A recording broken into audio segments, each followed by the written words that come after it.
नाम है आपका? असद। किस क्लास में पढ़ते हैं? किस स्कूल में? किस स्कूल में? स्कूल का नाम क्या है? अच्छा, तो ये पौधों को क्या करेंगे? अच्छा, इसके कोई फ़ायदे जानते हैं आप? क्या फ़ायदे हैं इसके? अच्छा अच्छा, चलें ठीक, बहुत शुक्रिया। आपका नाम क्या है जी? नईम चिश्ती साहब हैं?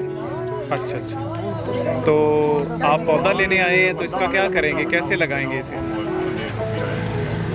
अच्छा, पानी कितना देना है आपने? अच्छा, दिन में कितनी दफ़ा? अच्छा, इससे पहले भी पौधा लगाया है? अच्छा, कौन कौन से पौधे? कोन्नू के?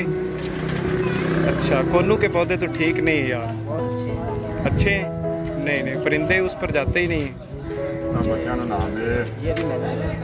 अच्छा अच्छा, ठीक ठीक, चले ठीक है, बहुत शुक्रिया, हाफिज़।